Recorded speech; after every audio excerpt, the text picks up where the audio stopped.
നിങ്ങൾ വർക്ക് കഴിഞ്ഞായിരുന്നു? കഴിഞ്ഞില്ലേ? വീഡിയോ എടുക്കാൻ വേണ്ടി ഇറങ്ങിയാണ്. എനിക്കറിയാം. കണ്ടിട്ടുണ്ടോ? പിന്നെന്ത് അവര് ഷൂട്ട് നടന്നോണ്ട് ഫോട്ടോഷൂട്ടാണോ? അവരെ ഇത് എൻഗേജ്മെന്റ് ആയിരുന്നു.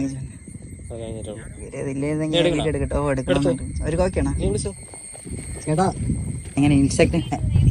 ഓ അതെ തന്നെ എങ്ങനെ വീഡിയോ ഒക്കെ എടുക്കും? നിങ്ങൾ ഫോട്ടോഷൂട്ട് ആണെങ്കിൽ ഞാൻ ഒരു വീഡിയോ കൂടെ ആക്കി തരാം. വീഡിയോ ഏർപ്പാടുണ്ടോ? നൈസായിട്ടൊരു വീഡിയോ ആക്കി തരാം. പേരെന്താ? നന്ദുവാണ്. ചേച്ചിയുടെ പേരാ? ആതിര. തുടങ്ങിയല്ലേ? അപ്പൊ തുടങ്ങാല്ലേ?